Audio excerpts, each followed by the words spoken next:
Just 6 one more unsuccessful escape. Jodhpur, Rajasthan. Thakur industries. Ved की car gate के पास आकर रुकती है। वेद अपने ब्लेजर को झाड़ते हुए कार से बाहर निकला। सामने गेट के पास उसका असिस्टेंट विनीत खड़ा था।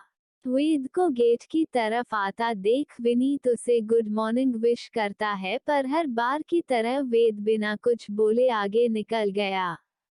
बेचारे विनीत को भी वेद के इस अरोगेंट नेचर की आदत पड़ चुकी थी, इसलिए वो भी बिना कुछ रिएक्ट किए वेद के पीछे निकल लिया। वेद के ऑफिस में एंटर करने की न्यूज़ स्टाफ में सन्नाटा पसारने के लिए काफी थी। वेद को आता देख सभी खड़े हो उसे विश करते हैं, पर वेद सबको इग्नोर कर सीधे लिफ्ट में चला जाता है। वेद के जाते ही स्टाफ राहत की सांस लेते हैं। वेद की प्राइवेट लिफ्ट सीधे कंपनी के टॉप फ्लोर पर रुकती है। इस फ्लोर पर सिर्फ वेद का केबिन था।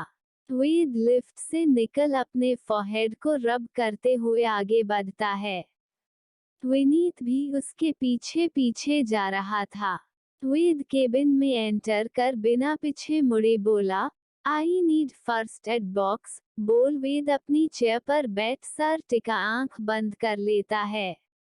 वही वेद का आदेश पा विनीत फर्स्ट एड बॉक्स ले आता है। वेद बॉक्स से कुछ टैबलेट्स और एक ऑइंटमेंट निकालता है। टैबलेट्स खा वेद ऑइंटमेंट अपने हाथ पर लगाता है, क्योंकि कल दीवार पर हाथ मारने से उसका हाथ छील गया था। करीब 5 मिनट में ये सब हो गया। वेद बॉक्स विनीत को दे बोला, अगले 5 मिनट में मुझे इस वीक के सारे पेंडिंग डील्स की फाइल्स चाहिए। उद्धरण चिन्ह। वेद की बात सुन विनीत के सर पर पसीने की बूंदें आ गई। वेद फिर बोला, और शाम तक इन डील्स की मीटिंग अरेंज हो जानी चाहिए। विनीत तो बेचारा इतने काम सुन हक्का बक्का रह गया, पर फिर वो ये सर बोल केबिन से बाहर चला गया। वेद दोबारा चेयर से सर टिका आंख बंद कर लेता है। इस वक्त उसका शरीर आग की तरह तप रहा था, पर कुछ सालों में वेद ने खुद को तड़पाने का एक शौक पाल लिया था। अगले 5 मिनट में वेद के टेबल पर फाइल्स का ढेर आ गया था। वेद एक नजर फाइल्स को देख विनीत को घूरते हुए बोला, ये फाइल्स का पहाड़ मेरे लिए ही संभाल रखा था क्या? बोलते हुए वेद की आंखें सर्द हो गई। विनीत, जिसे वेद के गुस्से का अंदाजा था, वो हल्की आवाज में बोला, सर, हमारे एम्प्लॉयज ने बहुत कोशिश की इन डील्स को हासिल करने की, पर ऑनर प्रेजेंटेशन से खुश नहीं था, इसलिए ये सब पेंडिंग में ही है। अगले ही पल विनीत के कान में वेद की रौबदार आवाज पड़ी, जब ये लोग इतनी नॉर्मल सी डील नहीं हासिल कर सकते तो इन्हें मुफ्त में सैलरी देने के लिए रखा है क्या? Fire all of them. मुझे एक भी निकम्मा अपने कंपनी में नहीं चाहिए। Got it. विनीत, जो वेद के चिल्लाने से एक पल को डर गया था, वो सर हाँ में हिला बोला, okay sir, it will be done. Ved कुछ पल रुक फिर बोला, अब यही खड़े तो तुम्हारा काम नहीं होने वाला। सो गेट लॉस्ट। विनीत सरहा में हिला केबिन से बाहर निकल गया। वेद भी अपने काम में लग गया। इंदौर। अनिरुद्ध जी का कमरा। आरोही जी कमरे में इधर से उधर चक्कर लगा रही थी। उनके चेहरे पर टेंशन साफ दिख रही थी। कुछ ही देर में कमरे में अनिरुद्ध जी आए। आरोही जी को यूं देख वो बोले, क्या हुआ है आपको? ऐसा क्या हो गया? आरोही जी अनिरुद्ध जी को देख बोली, कुछ हुआ नहीं, पर हो जरूर सकता है। क्यों करवा रहे हैं आप वैदेही की शादी? कहीं ऐसा ना हो हम अपनी बेटी को खो दे। अनिरुद्ध जी सोफे पर बैठ बोले, आप भी शुरू हो गई अब। क्यों उसकी तरफदारी कर हौसला बढ़ा रही है उसकी बगावत का? उद्धरण चिन्ह। आरोही जी भी उनके बगल में बैठ बोली, हौसला नहीं बढ़ा रही, बस आपको सचेत कर रही हूँ कि कहीं इस शादी से बचने के लिए वैदेही कुछ ऐसा ना कर दे जो उसे भी दुख पहुँचाए और हमारी इज्जत को भी। हमारी बात मानिए और शांति रखिए। हमारी भी बेटी है वैदेही, जानते हैं हम उसे। वो बगावत करेगी पर कुछ ऐसा नहीं जो हमें ठेस पहुँचाए। अनिरुद्ध जी आरोही जी को देख बोले। आरोही जी रुंधे गले से बोली, पर हम तो उसे दुख पहुंचा ही रहे हैं ना। आप मना क्यों नहीं कर देते इस शादी के लिए?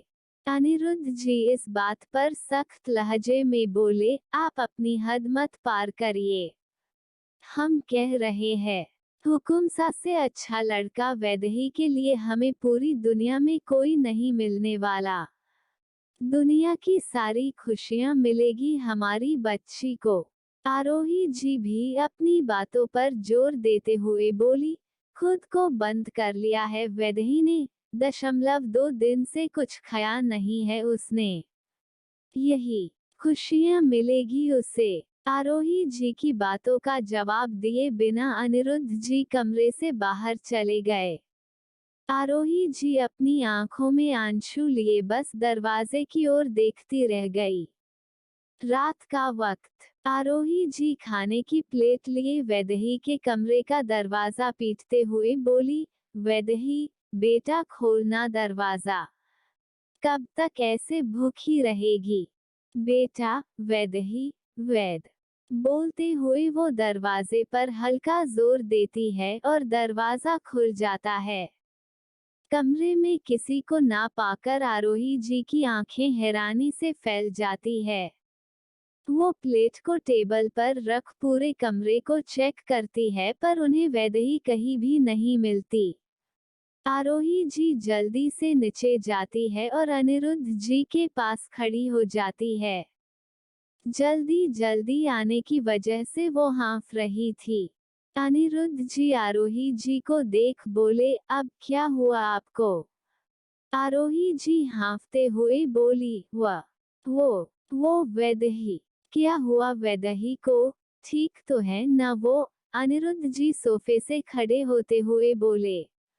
आरोही जी खुद को संभाल बोली, वैदेही अपने कमरे में नहीं है। बोलते हुए उनका गला रुंध गया। आरोही जी रोते हुए बोली, पता नहीं कहाँ होगी मेरी बेटी इस वक्त। रात के 12 बज रहे और वो कहाँ है इस बात का किसी को ख्याल ही नहीं। बोल वो रोने लगी। अनिरुद्ध जी आरोही जी को सोफे पर बिठा बोले, हम लेकर आते हैं वैदेही को, आप खुद का ख्याल रखिए। बोल अनिरुद्ध जी अपने खास लोगों के साथ वैदेही की खोज में निकल गए। वही वैदेही इस वक्त बस में थी जो कुछ ही देर में इंदौर से बाहर निकलने वाली थी। वैदेही के हाथ में इस वक्त मिल्क शेक था जिसे वो खिड़की से बाहर देखते हुए एंजॉय कर रही थी।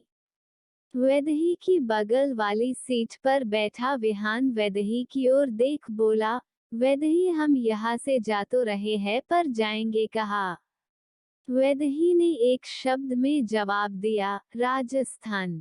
वैदेही का जवाब सुन विहान चौंकते हुए बोला, तू पागल है वैदेही? जिस इंसान से भाग रही है, भाग कर भी उसके पास ही जाएगी। वैदेही विहान के सर पर चपत लगा बोली, कर दी ना बेवकूफों वाली बात। मैं देदू के पास जा रही हूँ। विहान बोला, पर जा तो राजस्थान ही रही है ना, उसी वेद ठाकुर के इलाके में, और तू सोच रही है शेर के इलाके में रहकर उससे छिप के रह पाएगी। वैदेही चिढ़कर बोली, अरे मेरे भोंदू भाई, तूने वो वाली बात नहीं सुनी क्या कि इंसान सबसे ज्यादा सिर्फ अपने दुश्मनों के इलाके में ही रहता है? तो मैं भी राजस्थान में सेफ रहूंगी। वही वैदेही के एक्सप्लेनेशन पर विहान सर हिला देता है। कुछ ही देर में बस एक ढाबे के पास रुकी। विहान वैदेही को देख बोला, क्या खाएगी? वैदेही चहकते हुए बोली, ऑफ कोर्स छोले भटूरे। वैदेही की स्माइल देख विहान भी मुस्कुराते हुए बस से बाहर चला गया। ढाबे पर लगभग पूरी बस खाली हो गई थी। वैदेही बस में बैठी फोन चला रही थी। एक पल को उसे लगा कि कोई उसे देख रहा है, पर सर झटक वो फिर से फोन चलाने लगी। कुछ देर बाद फिर उसे सेम वैसा फील हुआ तो वैदेही अपना सर उठाकर देखती है और एक पल को डरकर चिल्लाते हुए सीट के ऊपर पैर रख लेती है। वैदेही के सामने कुछ लोग खड़े थे जिन्हें वैदेही अंधेरे की वजह से नहीं देख पा रही थी।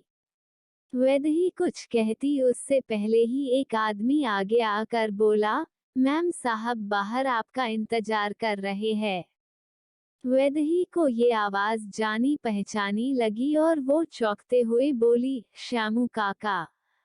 पर आप यहाँ कैसे? साहब मतलब पापा। वैदेही की जुबान लखा रही थी।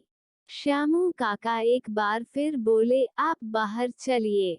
वैदेही जाना तो नहीं चाहती थी, पर उसमें इतनी हिम्मत नहीं थी कि वो अपने पापा के सामने से भाग सके, इसलिए अफसोस के साथ वो बस से बाहर आई।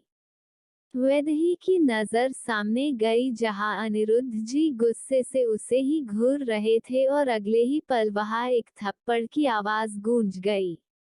वैदेही का सर एक तरफ झुका हुआ था और वो नम आंखों से अपने पापा को देख रही थी जिसने आज पहली बार वैदेही पर हाथ उठाया था।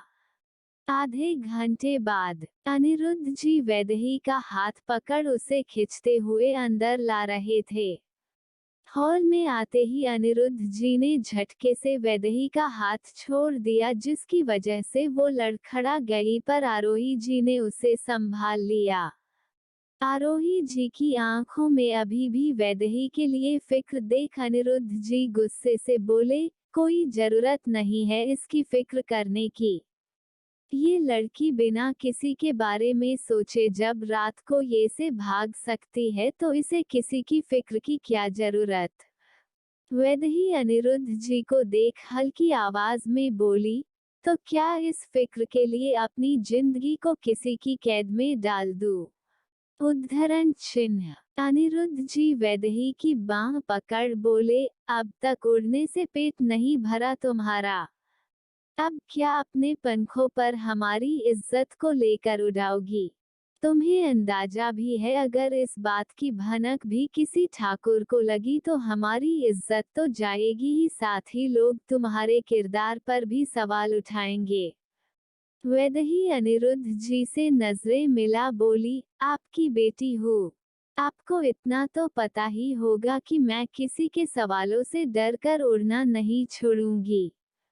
अनिरुद्ध जी वैदेही को दूर झटक बोले, तो जलाकर राख कर दो हमारी इज्जत को, और कोशिश करना कि उस आग में तुम खुद को भी जला लो। खत्म कर लो खुद को भी हमारी इज्जत के साथ साथ। वैदेही नम आंखों से अनिरुद्ध जी को देख बोली, पापा ऐसे। अनिरुद्ध जी चिल्लाकर बोले, shut up, just shut up. एक और शब्द नहीं। वैदेही। उद्धरण चिन्ह। अनिरुद्ध जी एक मैद को देख बोले, इसे रूम में बंद करो। और हाँ, गेस्ट रूम में। वैदेही चिल्लाकर बोली, पापा आप गलत कर रहे हो। पर अनिरुद्ध जी कोई जवाब नहीं देते। वो मेड जबरदस्ती वैदेही को ले जाकर गेस्ट रूम में बंद कर देती है। क्या ये हार वैदेही की उड़ान में फुल स्टॉप लगा देगी या हमेशा उड़ने वाली वैदेही यहाँ से फिर उड़ जाएगी? और क्या कारण था जिसने वेद को इस हद तक उलझाया कि अब यूज खुद को टैपना पसंद आ गया है? जन्म के लिए पढ़ते रहे, ज़िद-ए-इश्क।